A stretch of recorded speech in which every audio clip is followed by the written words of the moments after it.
Baik, bismillahirrahmanirrahim. Assalamualaikum warahmatullahi wabarakatuh.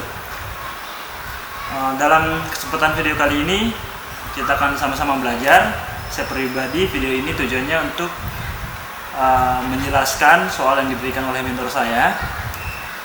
Gimana caranya menentukan mutu beton bertulang berdasarkan SNI 2847 tahun 2013.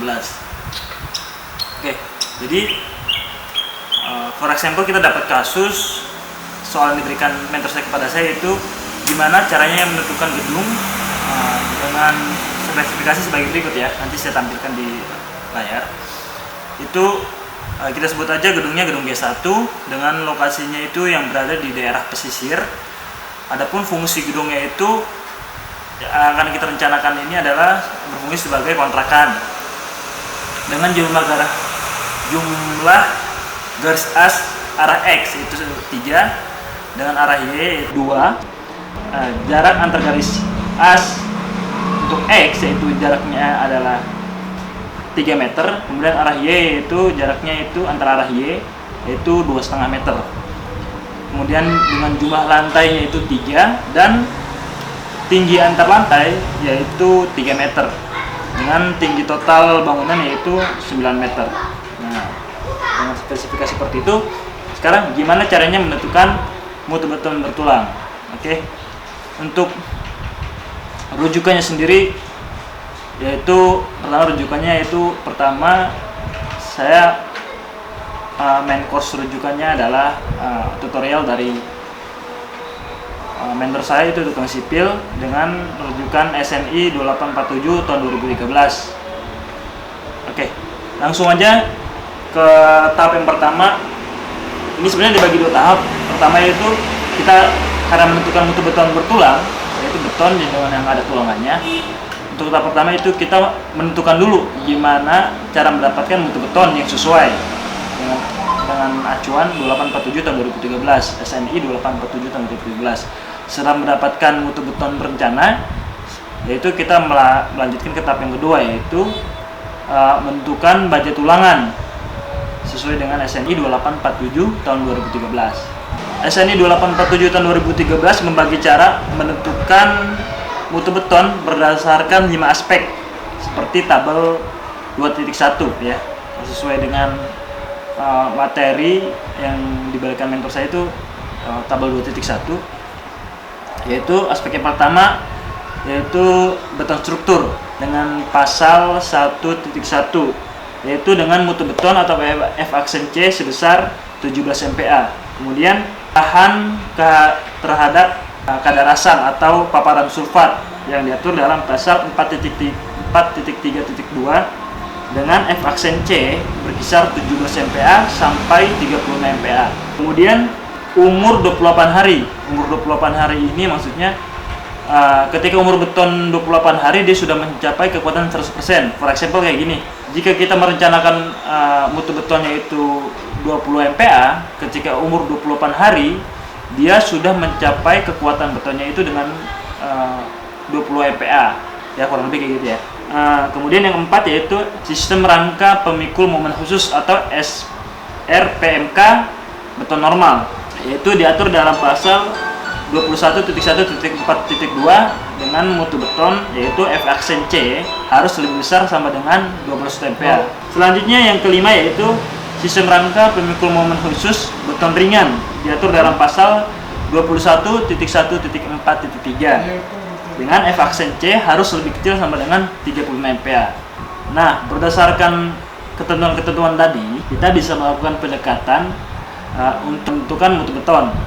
Untuk menentukan mutu beton, kita bisa melakukan pendekatan dengan 7 poin berikut. Yang pertama yaitu lokasi geografis. Pasal acuan itu pasal 21.1.4.3 ya, sesuai dengan poin 4 tadi, yang sistem rangka pemikul momen khusus beton normal. Yaitu maksudnya lokasi geografis apa? Lokasi geografis ini lokasi geografis didirikannya bangunan. For example, karena saya tinggal di Ternate, saya ingin mendirikan kontrakan tadi kan di Ternate nih, bukan saya, tapi ownernya yang meminta rencana itu mendirikannya di Ternate. Ternate sendiri adalah daerah karakteristik daerah yang rawan gempa. Jadi acuan pasalnya tadi ya, pasal 21.1.4.2. Jadi kita ambil di sini mutu beton rencananya itu F-aksen-C-nya 25 MPa.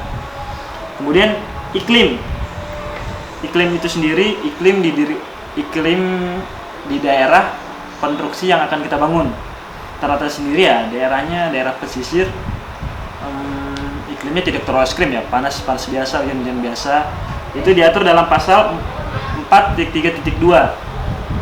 Untuk iklim itu sendiri kita ambil beton rencana 20 MPa.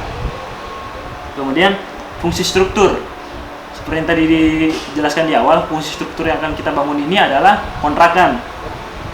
Jadi acuan pasalnya yaitu pasal 21.1.4.2 ini tetap mengacu ke sistem rangka pemikul momen khusus beton normal ya. Nah, jadi di sini kita gunakan berdasarkan fungsi struktur itu kita gunakan F-aksen-C-nya 20 MPa. Selanjutnya yaitu aspek tahan sulfat atau paparan sulfat. Itu diatur dalam mengacu pada pasal 4.3.2 yang mana kita menggunakan beton rencana itu sebesar F-aksen-C 20 MPa. Kemudian tahan terhadap beban khusus. Beban khusus sendiri itu, sampel gini, teman-teman mungkin pernah lihat bangunan yang tinggi gitu, gedung atau mall yang berapa lantai itu kan mereka biasanya menggunakan alat berat berupa tower crane.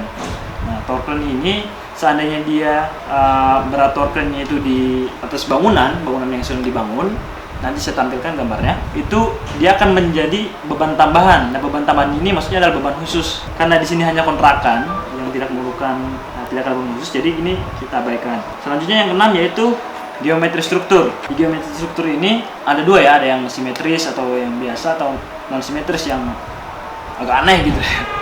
Bukan aneh juga, agak aneh sih bahasanya, mungkin itu penyebutannya. Nanti saya tampilin di sini ya. Contoh struktur yang geometri strukturnya yang biasa sama yang tidak biasa. Nah, untuk geometri struktur ini diatur dalam pasal 21.1.4.2. Nah, untuk beton rencananya ini saya gunakan F-aksen-C-nya itu 21 MPa. Kemudian tahan terhadap beban gempa. Karena ini di daerah Ternate, of course kita mengacu pada rujukan pasal 21.1.4.2 ya. Jadi sesuai dengan pasalnya sistem rangka pemikul momen khusus beton normal. Itu dengan diacuannya kan besar F-aksen-C-nya harus lebih besar dari 20 MPa. Jadi kita gunakan di sini 25 MPa. Oke, jadi berdasarkan mutu awal rencana tadi yang kita tentukan ya, mulai pertama lokasi geografi. Oke, baik. Jadi sebelumnya mohon maaf terjadi kesalahan teknis ya. Jadi video yang pertama tadi cara menentukan mutu beton itu padahal di kampernya dia stop recording karena udah lebih limit time yaitu 10 menit. Jadi terpotong.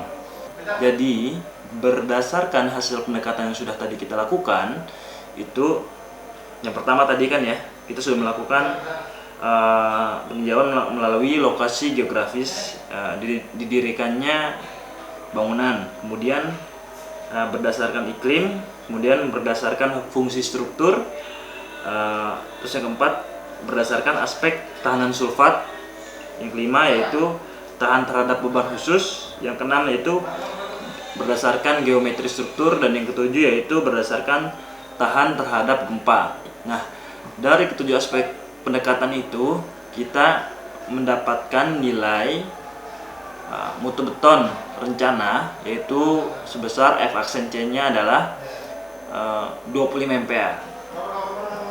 Nah, selanjutnya kita masuk ke tahap yang kedua. Tadi tahap yang pertama kan udah nih, kita melakukan menentukan mutu beton berdasarkan SNI 2847 tahun 2013. Nah, selanjutnya yang kedua yaitu gimana caranya menentukan baja tulangan,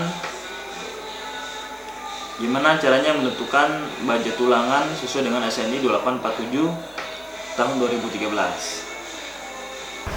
Baik, kita lanjut lagi ke pembahasan selanjutnya yaitu menentukan mutu baja tulangan sesuai dengan SNI 2847 tahun 2013. sama halnya dengan menentukan mutu beton, yaitu menentukan baja tulangan itu ada 9 aspek. Ya, langsung aja. Cara menentukan mutu baja tulangan itu ada 9, yaitu pertama dari jenis tulangannya, kemudian mutu tulangan lentur, selanjutnya mutu tulangan geser, mutu tulangan torsi, mutu tulangan geser friksi, mutu tulangan yang menahan momen positif dan momen negatif, mutu tulangan yang menahan lentur, gaya aksial dan kombinasi gempa. Kemudian yang ke-8 mutu tulangan leleh, dan yang ke-9 yaitu diameter tulangan geser. Jadi 9 aspek ini yang akan membantu kita untuk menentukan mutu baja tulangan. Oke, langsung aja. Untuk yang pertama itu jenis tulangan. Untuk jenis tulangan sendiri diatur dalam pasal 3.5.1, yang mana semua tulangan itu wajib ulir, ya, baik itu tulangan balok, tulangan kolom, plat, dan lain sebagainya. Bisa tidak ulir itu menggunakan tulangan polos. Jadi teman-teman harus tahu dulu ya, tulangan ulir itu saya pertama agak bingung nih, jujur aja. Tulangan ulir itu seperti ini, dan tulangan geser seperti ini, ya. Untuk tulangan, karena yang diatur dalam pasal 3.5.1 itu semuanya wajib ulir. Ada yang bisa tidak ulir, yaitu tulangan spiral. Tulangan spiral itu mungkin contohnya nanti seperti ini ya. Oke. Kemudian untuk yang kedua yaitu mutu tulangan lentur, diatur dalam pasal 9.4, yang mana FY dan FYT, kuat tekan dan kuat tekan torsi, itu harus lebih kecil sama dengan 420 MPa. Kemudian yang ketiga itu mutu tulangan geser, diatur dalam pasal 11.4.2, yang mana FY dan FYT, FY kuat tekan dan kuat tekan torsi, itu harus lebih kecil sama dengan 420 MPa. Kemudian mutu tulangan torsi, diatur dalam pasal 11.3.5.4, yang mana nilai FY dan FYT harus nilai FY dan FYT harus lebih kecil sama dengan 420 MPa. Kemudian yang kelima itu mutu tulangan geser friksi, yang diatur dalam pasal 11.6.6, yang mana FY harus lebih kecil sama dengan 420 MPa. Kemudian mutu tulangan yang menahan momen positif dan momen negatif, diatur dalam pasal 18.9.3.2, yang mana nilai FY harus lebih kecil sama dengan 420 MPa.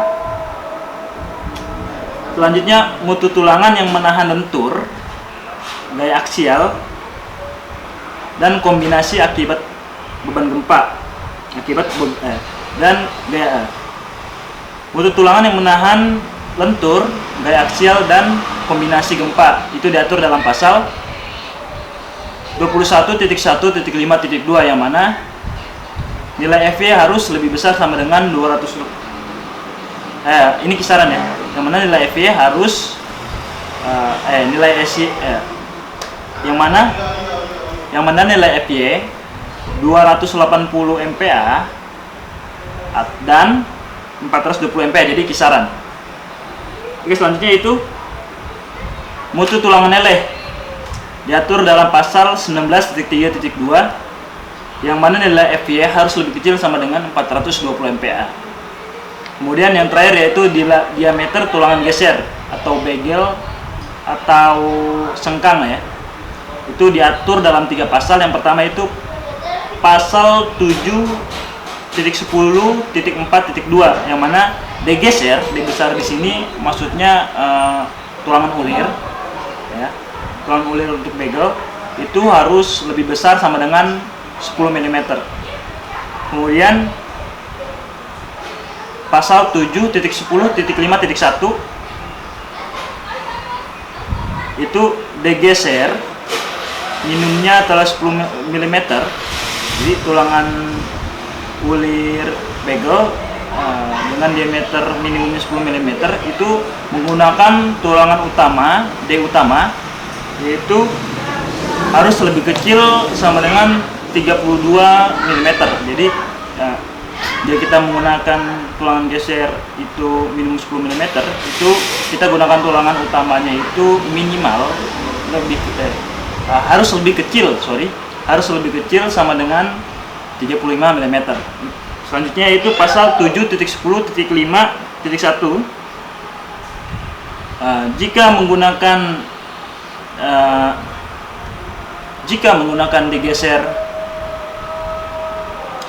menggunakan degeser diameter 13 mm, maka menggunakan tulangan utama dengan diameter 36, 43 dan 57 mm ya.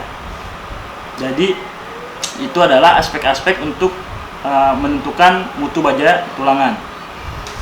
Selanjutnya dari 9 aspek tadi, kita bisa melakukan pendekatan untuk menentukan spesifikasi mutu baja tulangan yang sesuai. Yaitu ada 4 aspek.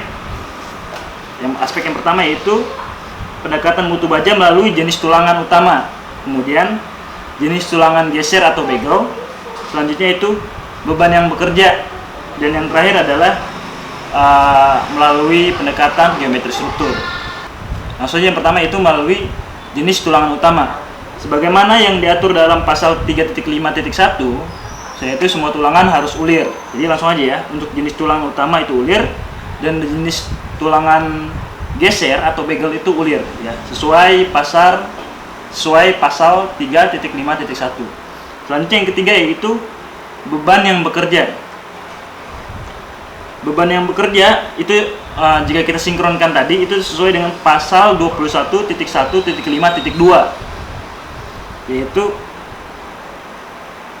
dibagi dua, yaitu FY utama kita gunakan di sini 420 MPa, sementara FY begel itu kita gunakan 280 MPa. Selanjutnya itu geometri struktur.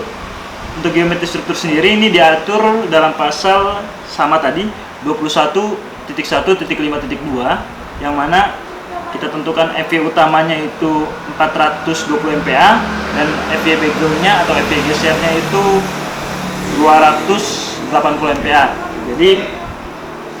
Jadi itu ya teman-teman, untuk menentukan mutu baja tulangan sesuai dengan SNI 2847 tahun 2013. Jadi menentukan aspeknya itu ada 9 aspek, dan kemudian kita dari 9 aspek itu melakukan pendekatan dengan 4 aspek tadi. Oke, jadi cukup sekian video penjelasan jawaban saya, yaitu tadi gimana caranya menentukan mutu beton dan baja tulangan sesuai dengan SNI 2847 tahun 2013. Mungkin itu saja ya. Jadi itu tadi jawaban penjelasan ya, karena persoalan ini datangnya dari mentor saya mengenai cara menentukan mutu beton tulangan atau mutu beton dan baja tulangan sesuai dengan SNI 2847 tahun 2013. Nah, jika teman-teman ingin melihat versi yang lebih lengkap, nanti teman-teman bisa mampir ya ke channelnya Tukang Sipil. Nanti saya taruh di link deskripsi di bawah nih. Jadi langsung aja tuh lengkap semuanya ada, dari mulai belajar etap, baja tulangan, atau mungkin sikap kita sebagai engineering ketika terjadi kesalahan struktur segala macam, itu udah lengkap deh. Pokoknya kita tinggal belajar aja di situ. Oke, saya tahu di video kali ini video perdana saya dalam dunia engineering, masih banyak terdapat kesalahan artikulasi yang fatal mungkin, atau ketidakjelasan dalam artikulasi. Saya mohon maaf, karena kesempurnaan itu hanya milik Allah Subhanahu wa Ta'ala. Oke, semoga video sederhana ini bisa berguna buat kalian. Saya Umam di sini. Wabillahi taufiq wal hidayah. Assalamualaikum warahmatullahi wabarakatuh. Gaya banget. Kelar juga.